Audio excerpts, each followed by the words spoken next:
My name is Michael Tennis Davis, and this is my first YouTube video ever. And we're gonna start off with a little introduction to who I am, so everybody knows who they're listening to. I don't want y'all to just hear some random guy talking about knowledge. Like, who is you, right? Alright, so like I said, my name is Michael Tennis Davis. My middle name is Tennis, but that wasn't always my middle name. That was my first name. My name used to be Tennis Anderson. I have to find out why my first name was Tennis, but hey, that's different, right? Who you know name is Tennis? Like, that's tough. Like, you different, and I accepted that. I didn't look at it as why my parents named me this. I took it positively. Like, wow, I'm probably the only one named Tennis. There probably is someone else named Tennis, but from where I'm from and everybody I met, no one had the same name. So I love that. Like, I'm different, and I'm not afraid to be different. And I don't even care what you think of my name. It's my name. But then I got adopted, and I decided to change my name to Michael. When I have to go back to that day when I decided that, I honestly can't tell you the reason. Maybe because it sounded good. It fits me, Michael. And I didn't want to get rid of that name because, I've been through a lot as a child. And I will get into that more. But I've been through a lot as a child. And that name was with me as I went through those adversities. So there's no way I'm going to get rid of that name. If I get rid of that name, I'm getting rid of a part of me that existed. So, yeah, like I said, I was adopted. Me and my 4 siblings, 5 of us all together. It's me, Pamela, Perry, Brittany, and Sabrina. As children, we went through a lot. Like, it was crazy. Like, I know from my experience, I would go with my parents on the corner of Newark, New Jersey, a bad neighborhood, violence, drugs, just things a child should not be exposed to. I was there every day, and it didn't matter what the weather was. If it was cold, if it was raining, snowing, 100 degrees outside, if it was windy, we was on every corner all day. And what my parents would do is beg for money, and then they would go buy that. With that money they had, they would go buy drugs, knowing I was starving. I would come outside every day, starving, hungry. So now, being hungry is nothing to me. Being outside in the cold is nothing to me. So if you see me doing it, like, I could stand outside with no shirt on. Like, oh, he's white, he crazy, he go outside with no shirt on, there's something wrong with him. Nah, bruh, you don't know me. Don't judge me. You don't understand why I could take certain circumstances. I've been through this shit, bruh. I've been through that. Don't judge me. If I want to go outside with no shirt on, I could do it. That was my childhood. If I can go days without eating, that was my childhood. Now back on topic. So yeah, like I said, we would go outside every day. I used to watch my father go in the hood and dap people up and take some drugs. I saw him get in the back of a cop car before. That night I was scared. I didn't know if he was coming home. As a kid, it's like, what is going on? I didn't even know how to react with my brothers and sisters.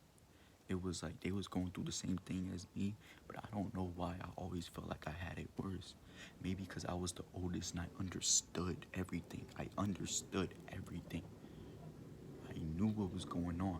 Like, I didn't know what drugs was back then, but I knew they was doing something, like something was affecting them. They wasn't acting as themselves, and I noticed that because when I was little, we used to live good. I remember we used to chill with my mom all day in the crib when I was little, and my dad would come and pick me and my brother up, or whoever was up or was at the house, or whoever you wanted to take, and we went to the mall every day. Like, I'm telling you, it was every day. He did not miss a day. Got me, took me to the mall, and I'll buy a little game for my PS2 or PS1 that I had, I would always do that, always. It didn't matter if the game was $10. I didn't care. The fact that we're going out and we're getting something and we're bonded, that meant a lot to me. And I liked riding in cars. I always liked car rides. It made my mind explore. as we're driving to our destination, I can just look at the trees and the houses and the people and the dogs and the cats. My mind wanders. I remember I used to always picture myself running on the roofs of houses as Spider-Man, always running and going like that and stuff. My mind was always imagining it. And then one day that stopped. Everything stopped. He didn't come get us from the house no more. He didn't take me on a car ride no more. We didn't hit the mall no more.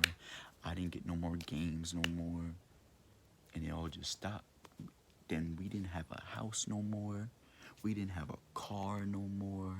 I barely had clothes anymore. I barely ate anymore. All of that just stopped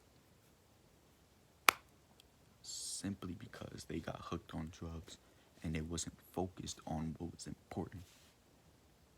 They had kids, they had responsibilities, but they rather go get crack, and snort that. I ain't judging them. This is just the hardcore truth that I gotta expose. I'm tired of, being quiet about what happened. I don't want to do this for y'all I don't want to make y'all feel bad for me, you feel me? Because everybody has problems. I'm not the only one that goes through shit. Everybody goes through stuff. I just want to share my story to let everybody know that no matter what you go through, no matter what it is that you're going through, you can still be successful and still make it and still be happy and still love others no matter what they did to you. All of that made me. I'm the person who I am today because all of that happened. Obviously, I would be a different person if that didn't happen. That's why I'm glad it did. I'm not gonna ever question why I went through stuff, because that's when you're strongest. That's when you have to make it. Those times make you or break you. Yes, we can all laugh when we're up living. We can smile when we're living good, when we're successful. We got money coming in. We got a lot of friends around us. But what about those times where money's not coming in? Nobody wants to give you a hug or even a handshake. You're barely eating. You're eating like 2 meals a day. You gotta drink out of water fountains. You really don't have money for nothing to drink. It's just like, alright, those are the times where you really build. Those times build your character, because that shows who you are. Are you gonna give up? Are you gonna put everything on hold just because things are not going your way at the moment? Notice that time is non-existent, and we can create anything during the time that we're living. Anything. It doesn't matter if I was down for 2 years. I could be up for fucking 10 years. Shit. Because I worked my ass off in those 2 years that I was down. So, all these times that I was just questioning myself, like, damn, what it feels like to have a normal life. Because not only did they did that, they lost us to DYFS and had to give us up to foster care. And you know what they did? They didn't do that. They took us and was on the run. We ran away. We ran away. I'm from New Jersey. I'm from Elizabeth, New Jersey. They took us to Chicago, Illinois, all the way over there just to hide. I remember that's why tennis is very important to me, bruh. I had to tell people a different name every time I met them. I had to lie, say my name was like Chad Randy, Billy Bob, whatever. I couldn't say my name was Tennis. Who knows that we're on the run, I can't tell them my name. And the thing that's why, and another reason why tennis means so much to me, because the day that they came and got us and ran away from foster care, that was the first day I ever learned how to spell tennis. As a kid, I was never put in school because they didn't have the money or the ambition to put me in school because they were so focused on drugs. I always asked them, like, can I please learn how to read? I want to learn how to read, because I was seeing words everywhere, letters, sounds. I'm like, yo, I want to be able to read that. I want to understand that. So that one day I finally learned how to spell my name. They finally put me in school. I was so happy. Like, I came home jumping. I couldn't wait to tell my grandma, because we started living with my grandma, 2-bedroom apartment. It was crazy. It was hectic, 5 kids and 2 adults sleeping in one room with my grandma and my grandfather in the next, and we barely had any food. Those times was really crazy. But I didn't care. Like, I was happy I knew how to spell my name. So I was telling them, then boom, Typhus comes out of nowhere and takes us. And like I said, we went on a run to Chicago, and we was just there for 2 years. 2 years I had to hide my name. I had to hide who I was. That killed me, because I was living a life that wasn't mine. I didn't do these drugs that cause shit like this to happen to me. I was just waking up and eating and breathing and sleeping and taking a shit. I didn't ask for all of this to happen. It just did. And none of it was my responsibility. So, that just made me who I am, because now I do what I gotta do, even if it was other people's fault of what I'm cleaning up. Because that's just how this world works. Prime example, slavery is something that I would never take part in.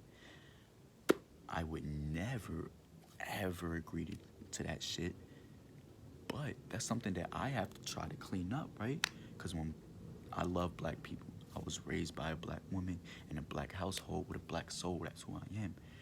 But a lot of black people judge me and think I'm racist just by the way I look. I'm living my life. I'm a human being just like you are. I would never try to discourage you, especially from what I've been through. I'm not putting nobody down. But I get judged off of what happened in the past. And I, plus so many other people on earth, have to clean that up. I was just born. I didn't ask for people that look like me to whoop people that look like you. I didn't want that. I did not exist. I was not on earth. So now I have to take that. I have to take that every day. People telling me I look like a surfer, my name is Chad, all of that. Like, I get racism too. People don't understand that. I wouldn't consider myself as a white human being. I just consider myself as a human being. But people that look like me and hold the same skin color and same skin complexion, we receive that every day. They think we hate black people or are just racist in general. And that's terrible. Because I don't want to categorize us. I don't want to say black people, white people, this people. It's just people. That's how I see it. Because of how I was raised and how I was able to turn my downfalls into uprisings and just be happy and appreciative of what is around me. Because I could have been in a fucking dumpster eating food out of there for dinner every night, which we did. That's what we did. We went in the back of Dunkin' Donuts and stole out the garbage can to eat. That was our dinner sometimes. And that's why I would never judge no one. So please, don't judge me. I can't even say don't judge me, because people are going to judge me no matter what. No matter what are my views, no matter what I have to say, no matter what I've done for people, people are still going to judge me. You know why? Because they have their own mind, their own perspective on life, and their own views. And I can't change that. I can only hope to, but I can't force someone to think something. They're going to think whatever they want to think. And that's sad. Like, it's really sad that people become so ignorant and lost in their own world that they're not living in the real world. That there's others that have feelings too. There's others that have thoughts too. You're not the only one. You need to get out your own thoughts and listen to others. But yeah, back on topic. Like, all of that made me who I am. And I'm never going to stop improving. I'm never going to stop getting better. As I do more videos, you're gonna learn more of me being adopted, me going through this and that. People saying I was acting black when really I'm just acting myself. I'm acting as what I was raised around. Like I said, in the black household, I was exposed to all of that: the music, the culture, the food, the parties. All of that, house cleaning on Saturday mornings with music blasting, like the cookouts. Like, I'm a part of that, bruh. I've been through all of that. And it's sad because y'all judge me and y'all don't know that I live the same life as y'all. That's terrible. But yeah, I'm gonna end it there because I have so much to talk about. just hope people are listening. Like I said, I'm Michael Tennis Davis. Thank you for watching. Thank you for listening. Like, share, subscribe. I can do this every day.